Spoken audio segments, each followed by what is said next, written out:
I was just on autopilot, just going through life. And I think first, you have to recognize one, that something's wrong, whether it's being on autopilot or you're putting your career above someone else. And tips to combat that is you have to take time for yourself. Can't these gurus and these coaches and the people like, oh, just grind your face off and keep going. No, like, and I don't truly believe there's any form of balance, but you have to tip the scales in the direction that you want to go. So if you know that you need more time for yourself, then you need to make that a non-negotiable and take that time for Mm-hmm. yourself. Do you ever feel like no matter what you do, it's not good enough? Like perfect is the only standard, but you're still left feeling behind? Perfectionism keeps us stuck. It robs us of peace, of our joy, and the freedom to just be. That's why I created Beauty of Imperfection, Good is Enough, a guided workbook to help you let go of the pressure, quiet your inner critic, and start celebrating progress over perfection. Inside, you'll find tools that remind you your worth has never depended on being perfect.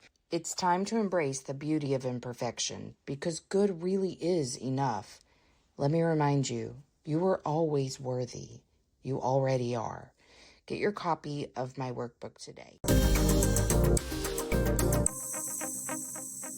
Emotionally unavailable. All right. Well, welcome. I don't know if you know this, but I post a separate intro whenever it's time to post the episode. But for this, we kind of just hop right into the conversation. Um, I met you through your podcast, which, if I'm not mistaken, is called Battle Harder. Is that right? Yep, that's correct. Okay. Okay. Yeah. Yeah. But I was just looking at your profile again earlier, and what I remembered from our conversation whenever I was on your show is, well, I was pleasantly surprised because a lot of men kind of in the space that you're in, they really are kind of like just quote unquote mindset folk, but aren't like always doing that deeper work or whatever. And I remember like really loving that you have, always, whatever. But also, it felt like our struggles were so similar. And I mean, I think that's just because that's, the way of trauma, and we all kind of end up with the same outcomes, even if we got to them a little differently, because like my trauma was probably different than yours. But Right. that's kind of what I wanted to get into first was, so you are a veteran and you've worked for the federal police. I don't know if I'm saying that correct. You are.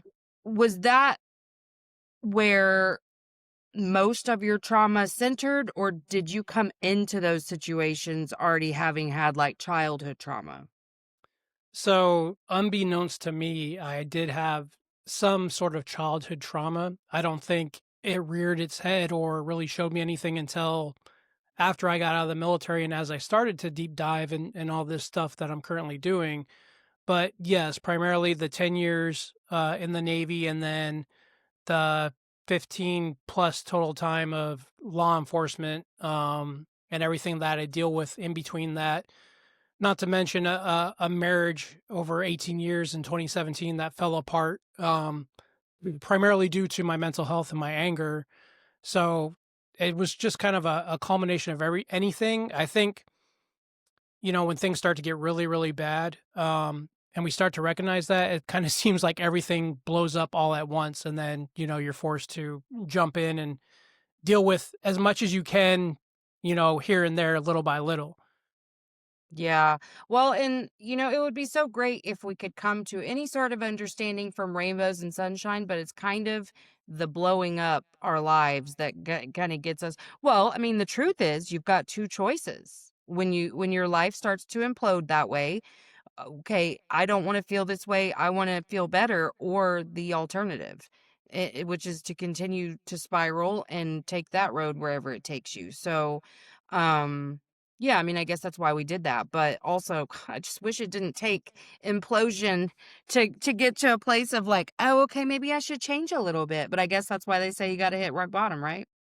Yeah, I think it took me 18 years to essentially realize that I had some form of mental health issue, and then another 7 to 8 years to somehow get out of it. And I think we talked about this on my podcast about the fact that my depression, my anxiety, some of my trauma is never ever going to go away. It's just going to be Mhm. there. But as long as I do the things to help, and I always tell people it's a totality of circumstances. So, for me, fitness and nutrition, personal development, mindset. I do take medication for my PTSD and depression. I do take medication for mood. I go see a counselor. And I think if I removed any one piece from that puzzle, I would probably go back to where I was just 100% negative all the time, every time. Yeah. Do you think that it was so hard for you to recognize because what you were experiencing on the inside didn't look on the outside the way you thought it should look if you needed help? Well, I think for me, the main thing is as far back as I can remember, I guess I've been a negative person. And, I assume a lot of that comes from my upbringing and my parents. Mhm. So, you carry that negativity into the military, into being a cop, and you deal with all the extra stuff. And it just, like I said, I was just so dark all the time, like so dark. My current wife would say I was like Eeyore from Winnie the Pooh, or if you Mm. ever seen the troll movies, Branch, the negative Nancy guy all the time. And it took me a long, long time to just realize, like, damn, my life really isn't that bad. Why am I always sad and upset? And we talked about the chemical, imbalance in our brains and stuff like that, and realizing that some of my mental health, yeah, it was brought on by me and my actions and how I feel and how I act and behave. But some of it's brought on by, this chemical imbalance that I have no control over. So Mhm. once again, that's where trying to figure out what works and treat yourself kind of like a test subject, Yes, and yes. keep finding what works, and then you do that until it doesn't work anymore. Yeah, I like that. Well, and also I think when you say that, what I hear too is that you were very protective over yourself because that's all negativity really is. I mean, is like I don't want to get my hopes up because I've already been betrayed by the world, and so I'm going to see everything as glass half empty so that I don't have to put myself out there. I don't have to be vulnerable. I can confirm this negativity bias that I already have. And while I think outwardly, I probably didn't come off as negative as the way you're describing yourself. Like, I wanted to be the life of the party and things like that. But, like, certainly my husband complained about my negativity because well, I would meet somebody new and be like, can't stand him," things like that, and he'd be like, "Why do you have to see the worst in everyone?" And it would hurt me so bad because truly I was like, "What do you I know people." Like, I mean, the truth is I was rarely wrong about my assumptions about people, but also I just wouldn't enter a new environment with so many defenses up now. So, like, I definitely know where he's coming from, but I had the same shit. I mean, I it was a constant evaluation of my environment to see who would fuck me over, who's just gonna be a liar. I was always looking for a liar. I mean, it's the same thing. It's just it looked a little different. And also, men can be a little scarier when they're on that end of the spectrum because you're louder, you're bigger, stronger. And so I'm not deemed as big of a threat, though I definitely was, maybe not physically, but emotionally, I was a threat to other people's safety, you know? Yeah, I mean, I just, occasionally I have meltdowns still, and I do really good. And I actually had a meltdown a few days ago, and my wife, like you said, when that happens, she looks at me like, "Oh shit, like maybe I should leave the house because I don't know what he's going to do." And I'm never going to hurt my wife, but just I understand how us as men, if we don't control that emotion, that rage, that anger, how scary it can be. And even when, I was married to my first wife, I have 3 kids. And I remember I couldn't control my anger at all, to the point where I'd like throw my hands through walls and break stuff and like just throw these adult temper tantrums that didn't Mhm. benefit anything. And I remember my daughter one time looking at me like I scared the soul out of her. And that was kind of essentially the beginning where I was like, okay, I think I need to calm down a little bit, or see what's going on. And it's just, I think as men, especially if you're a military or first responder, you get beaten into your body that you have to be tough. You get beaten in your body that you can't have emotion. And it's not because they don't want you to, but they're trying to actually protect you when you go through this scary stuff, or you go into a Right. bad situation. But it also keeps you from being emotional and having emotions because you just become this, robot of non-emotions. And, you know, as a man, you're like, oh, that makes me tough and that makes me being able to, be protective. And it just makes you a hot mess more than anything. Well, and what I think people are discounting about careers that train you to be robots is truly the fact that they're teaching you very much to act on autopilot so that you don't think before you act, because that's kind of what that, warfare is. I mean, that's what those life or death situations is, that you need to be able to respond without thinking. When you're acting from your subconscious, you're not connected to your body. So there is no intuition, there's no emotion, there's no anything. And also, your subconscious is where all the shit you've ever been programmed to believe about yourself is. So when that's playing in your day-to-day life like that, that's not going to impact you positively. Not to say that people shouldn't have those careers, but if we're not being aware of this, and I don't truly, I don't have a solution because I don't know how you could do those careers any other way, especially on a battlefield, but like it is what it is. And maybe better debriefing or processing of the experiences on a more regular basis would be helpful. But that's what you're doing, is operating from the place where all of the worst things that you believe about yourself are hiding anyway. Yeah, but, I think if I remember right, typically as a police officer, you literally have like 30 seconds to react depending on any given situation. And, you know, you have to be very solid in your action and how you act because that could be the difference between life and death. But I think the answer is in one.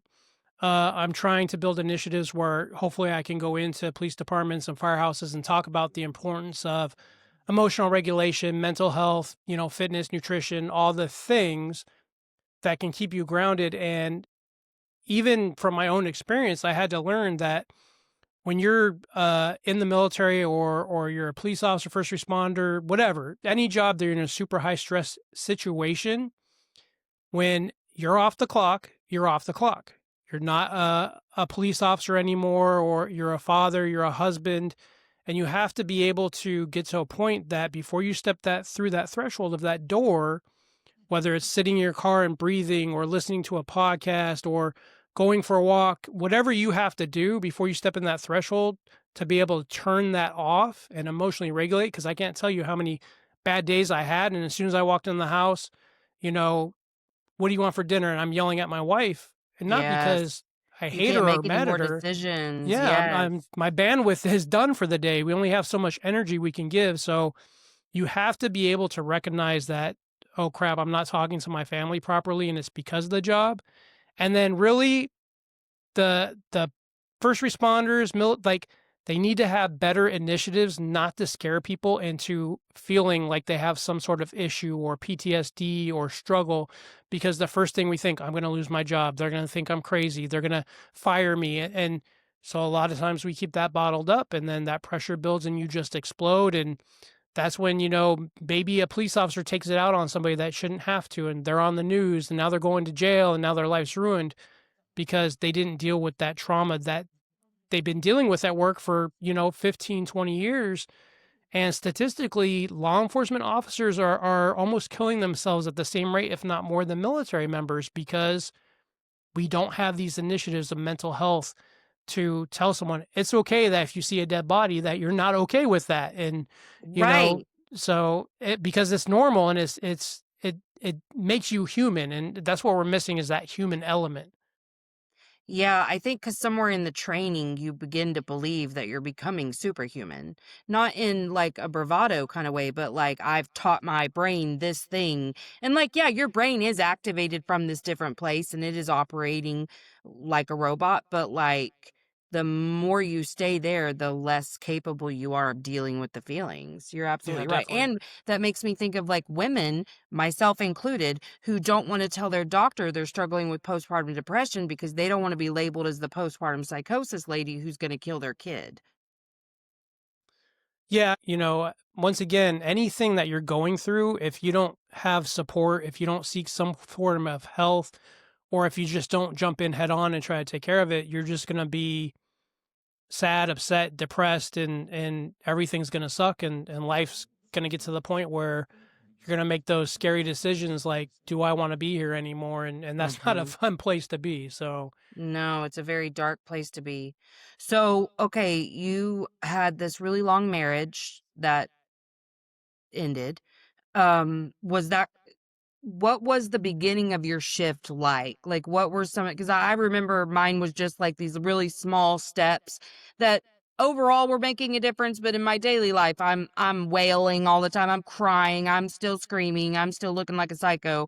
But I could feel some small shifts, but like it didn't look great on the outside. But like, was that kind of how it went for you too?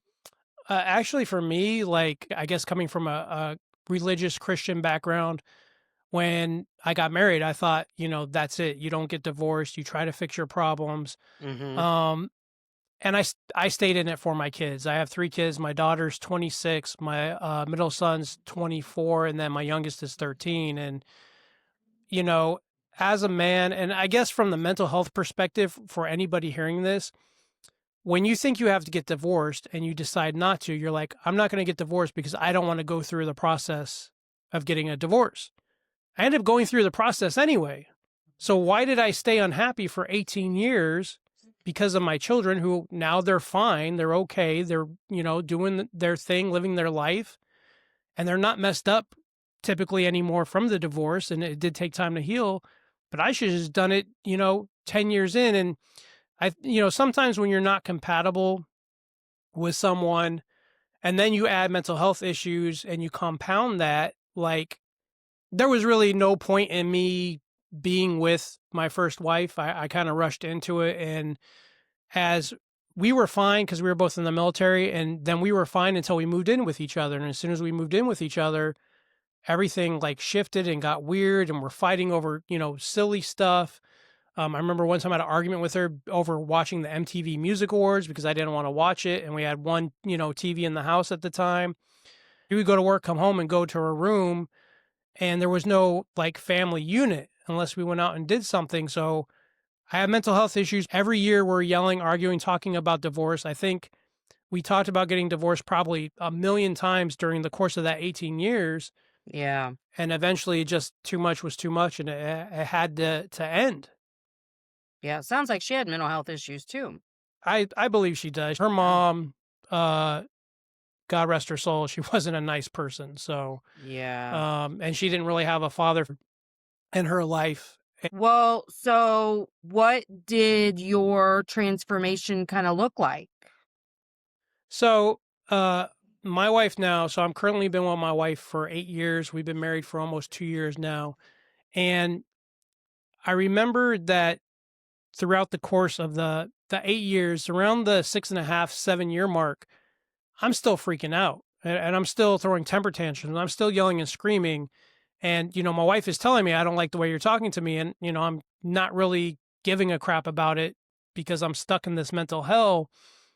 And I'm just, one day I was like, man, I can't keep doing this. Like, I love this woman to death. She's, so amazing. And I'm going to lose another marriage and, actually want to keep this marriage. Like, this woman is very important to me. And so I knew I had to shift. And as funny as it sounds, because I still don't believe it happened this way, for me, it just started with gratitude. I was on social media. Someone was talking about it. I laughed at it. I was like, this is the dumbest thing in my entire life. But I went to bed and I started thinking about things that I was thankful for. And every night for as long as I can remember now, I would think of 3 things. And it wouldn't matter, if it was the same 3 things over and over again. At least I was thankful for something.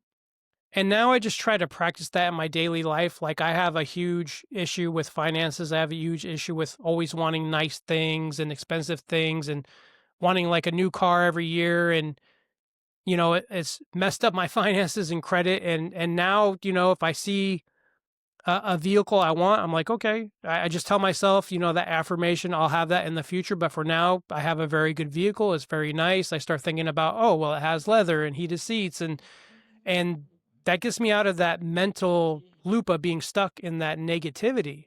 Mm-hmm. So that right there, and then the emotional regulation, like I never would even thought about this term or knew about this term until I got into this space and people started talking about reframing and emotional regulation and all that stuff. I have to do that a million times a day. And I do it because it works. Someone cuts me off, I get ready to start yelling. I'm like, nope, I'm okay. I'm not in a rush. I'm just gonna, do what I have to do and not worry about it. And that's been huge. The emotional regulation and reframing things and saying things like I get to go to the gym instead of I have to go to the gym. Mm-hmm. Those little things right there have been so instrumental in changing my mood with a lot of things. Yeah. What is the, because you're a coach too, right? So what is the primary thing that you're seeing with your clients in Um, terms of struggles? it just depends. So I consider myself a high performance coach.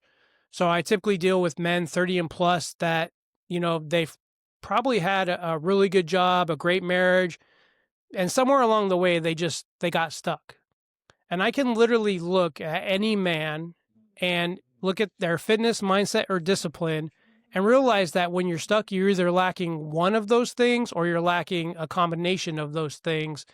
And most of the time, a man gets, in that rat race. Maybe he's a corporate employee, a president, somewhere where he has a high stress job, and he starts focusing on the job because he's making good money and that's how he provides. But then it's the late nights, it's the meetings, it's the telling his wife I'll be there in an hour and you don't show up. And it's getting that man to change that perspective and that attitude that, well, my family comes first and the job is just a job. And asking questions that most people want action. I was coaching a older man. He worked for the government for like 20 years and they fired him in an instant when they did all this cutbacks and stuff. And he was devastated. And all I said to him, and he had a hard time getting out of this loop of being this government employee. And I had to tell him multiple times, like, dude, that's not who you are. The job is not who you are.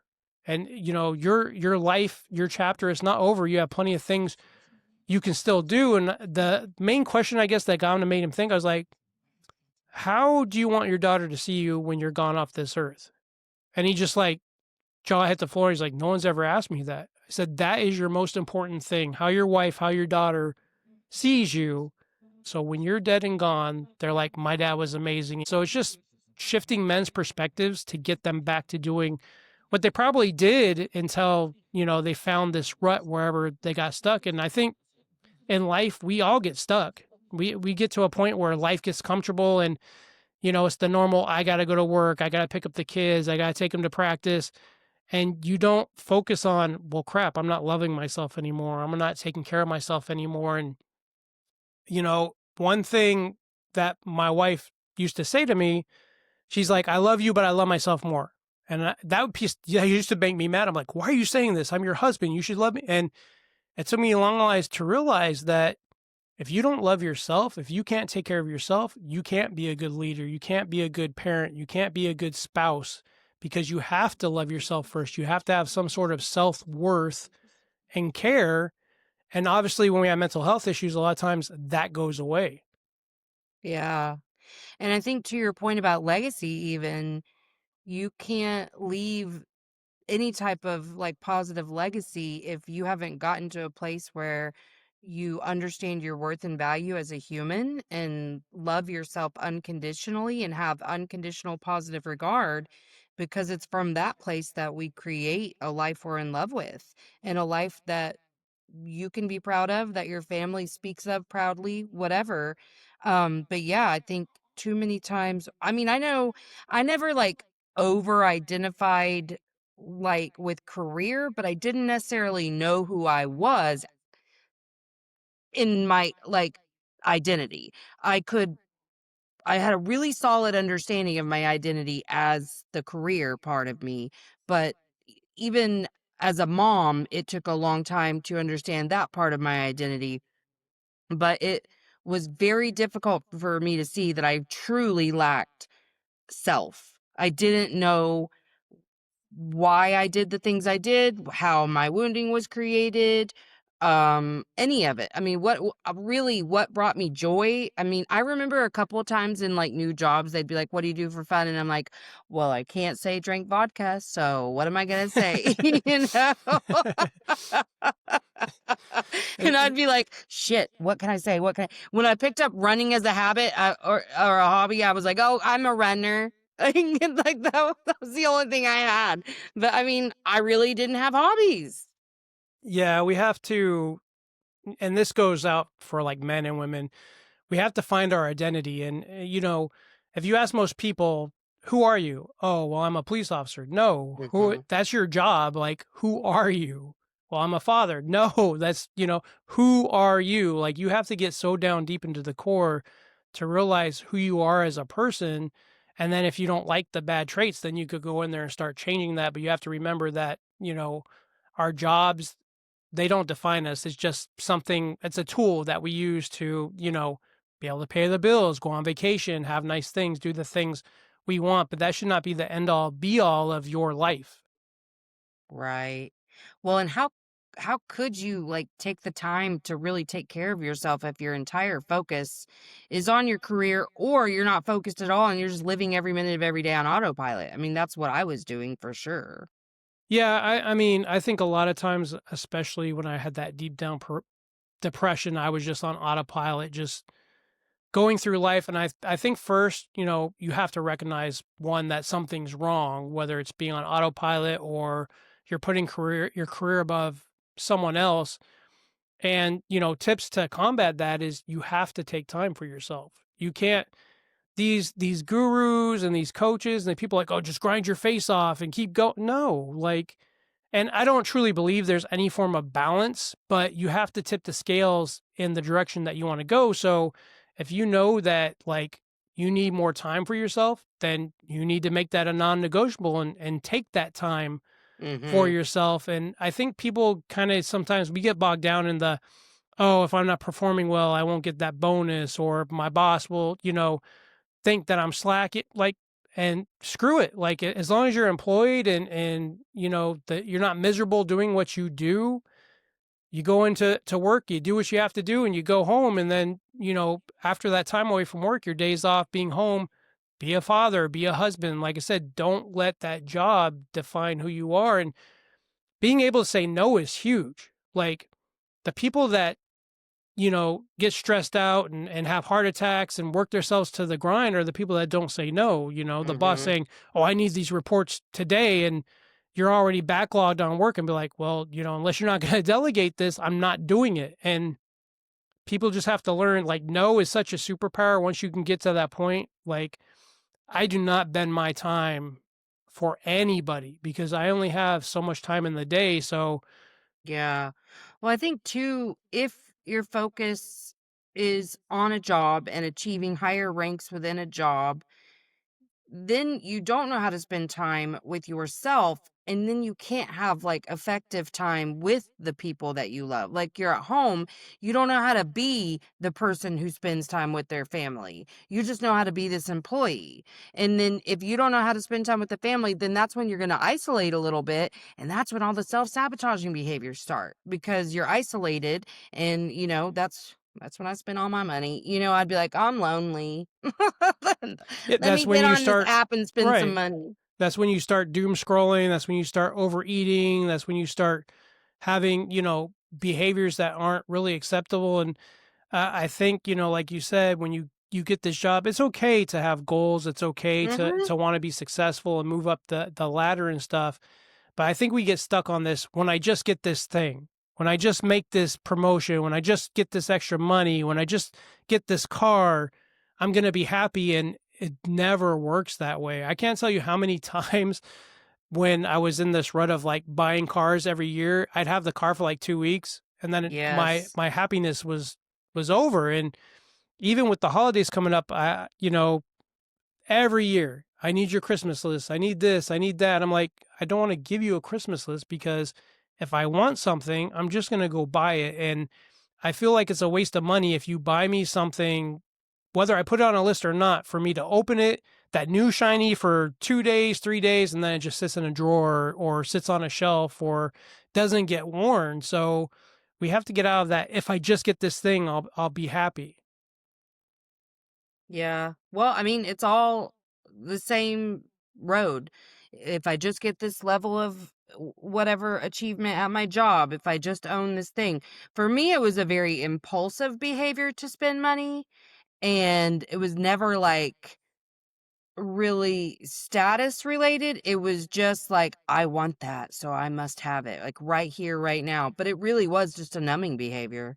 I mean, I was just numbing with it. And then when, if I was broke, I'd be like, well, fuck, what else am I going to do? Like, because, I spent all my money, so it's all gone now. What else am I going to do? And then that's whenever I would just go start a fight with someone.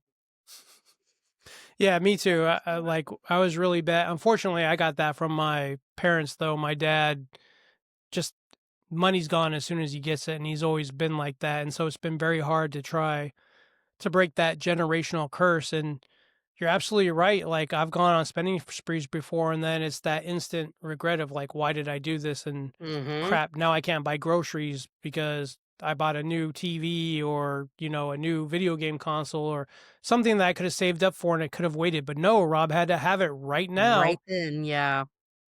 Yes. Oh, and the shame that you feel when you really fuck up and just spend too much. Like I had no idea how to handle those feelings. So again, I was really comfortable arguing or screaming or, whatever form of tantrum I wanted to have that day. So I could do that really well. I couldn't like deal with why am I spending money like this? And also I feel so awful that I just did that again. Spent so much money.